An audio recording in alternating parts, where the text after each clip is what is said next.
Comment s'engager pour la société quand on est entrepreneur? Bienvenue sur Le Déclic, un podcast qui propose des témoignages de femmes et d'hommes qui ont décidé d'agir pour le bien commun. Émilie, entrepreneure d'Occitanie, a développé un kit de méditation à l'intention des soignants pour les aider à gérer leur stress pendant la crise sanitaire. C'est avec une incroyable modestie qu'elle nous raconte son déclic. Alors bonjour, moi je suis Émilie Heuillet, j'appartiens au Centre des jeunes dirigeants de la section de Toulouse. J'ai 41 ans, je suis mariée à Stéphane et nous avons 2 enfants, Loane et Zia, donc Loane qui a 14 ans et Zia qui a 11 ans. Après mon école de commerce, j'ai intégré l'entreprise familiale. Donc c'était une entreprise de transport et de douane que j'ai gérée pendant un peu plus de 16 ans avec mon père dans un premier temps et ensuite mon frère nous a rejoints. Et à l'âge de 35 ans, on m'a diagnostiqué un cancer du sein. Et donc j'ai pris 1 an pour me soigner, j'ai eu des traitements assez lourds.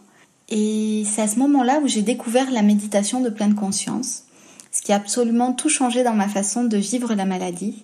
Ça m'a vraiment apporté beaucoup de sérénité, une vraie confiance dans le fait de traverser mes traitements. Et quand j'ai repris mon activité professionnelle au bout d'1 an, ça avait vraiment plus de sens pour moi. Aller pressuriser des gens dans le transport toute la journée, c'était vraiment compliqué. Et donc je crois qu'aussi par-dessus tout, j'avais besoin de mettre du sens dans ce que je venais de traverser.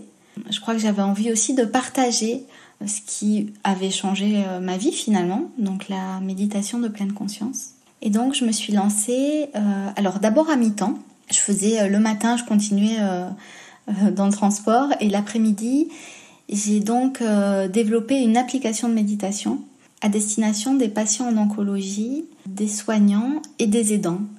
C'est donc la première application de méditation dans le domaine du soin où je propose des méditations qui sont contextualisées par rapport à ce que vivent les gens au quotidien, alors que ce soit pendant leur traitement, après leur traitement et aussi quand on est soignant et quand on est aidant. Puis au bout d'1 an et demi, j'ai souhaité quitter l'entreprise familiale parce que je courais un peu partout entre les 2 activités et voilà, j'avais surtout envie de me consacrer à 100% à cette nouvelle activité. C'est vraiment quelque chose qui me nourrit de partager ce qui pour moi a vraiment tout changé dans ma vie et dans cette période compliquée. Donc j'ai créé cette application qui s'appelle Je me pose, qui est aujourd'hui disponible sur Android et sur iOS. Et à côté de ça, j'ai eu aussi envie de partager en présentiel toute mon expérience et donc je me forme pour être instructrice MBSR. Donc c'est une formation qui dure 18 mois. J'arrive à la fin, là j'instruirai mon premier programme en septembre ou octobre. C'est un programme, donc le MBSR, c'est la réduction du stress par la pleine conscience. Et c'est un programme qui permet d'accompagner les personnes à plus de présence dans leur vie. On voit aussi toute une partie théorique sur le stress, comment le stress agit sur nous, comment on peut, au-delà d'y réagir, on peut y répondre. Et donc c'est un protocole qui existe depuis un peu plus de 40 ans aux États-Unis, qui au début a été créé vraiment pour dans le domaine médical, pour aider les patients et les soignants à réduire leur stress. Et aujourd'hui, ce programme-là est présent dans une grande partie du monde, avec une présence dans plus de 800 hôpitaux par exemple, aussi dans les écoles. On peut voir vraiment une progression. Et donc aujourd'hui, grâce à ce protocole-là, on peut voir que la méditation de pleine conscience nous permet de réduire notre stress, nos angoisses, peut-être améliorer la qualité de notre sommeil. Il y a une notion aussi sur le vieillissement cellulaire, sur l'immunité. On voit que la pleine conscience permet aussi de réduire la tension artérielle. Il y a aussi une meilleure gestion de la douleur. En fait, c'est un vrai chemin de connaissance de soi. Quand le confinement a commencé, j'ai rapidement entendu, par exemple dans les médias et tout ça, le stress que l'ensemble des soignants pouvaient vivre à ce moment-là. Et voilà, tout simplement, je me disais que moi, j'avais ces ressources que j'étais en train d'apprendre pendant ma formation et que je pouvais peut-être partager. Donc j'ai créé un kit qui est disponible sur mon site internet, donc sur jemepose.fr dans la rubrique ressources. Et donc c'est un kit dans lequel vous pouvez télécharger des méditations.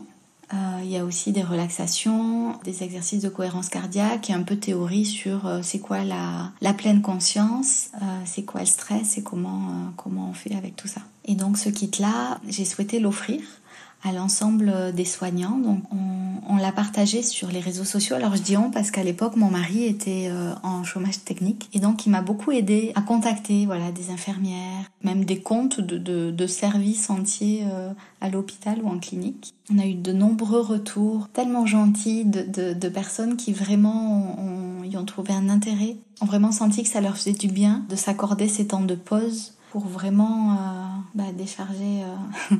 décharger les batteries de stress et se rebooster ensuite. C'est un projet pour moi qui avait vraiment beaucoup de sens parce que mon équipe soignante a merveilleusement pris soin de moi pendant mes traitements et j'avais aujourd'hui vraiment... je suis super joyeuse de me dire que je peux à mon tour prendre soin d'eux quand ils en ont besoin. C'est vraiment quelque chose qui m'a nourrie de pouvoir... alors j'ai enregistré très modestement du coup les méditations. J'avais pas accès à mon studio d'enregistrement habituel, donc j'ai enregistré les méditations chez moi.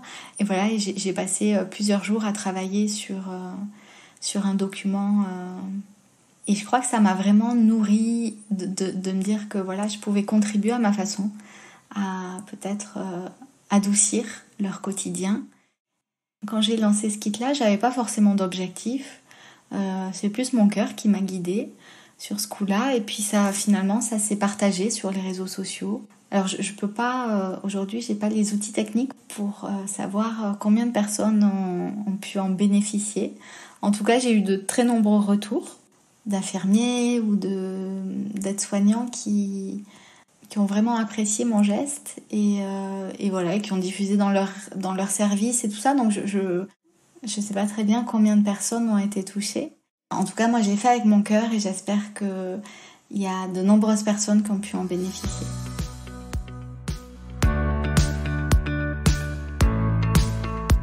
À bientôt sur Le Déclic, le podcast dédié aux actions solidaires d'entrepreneurs.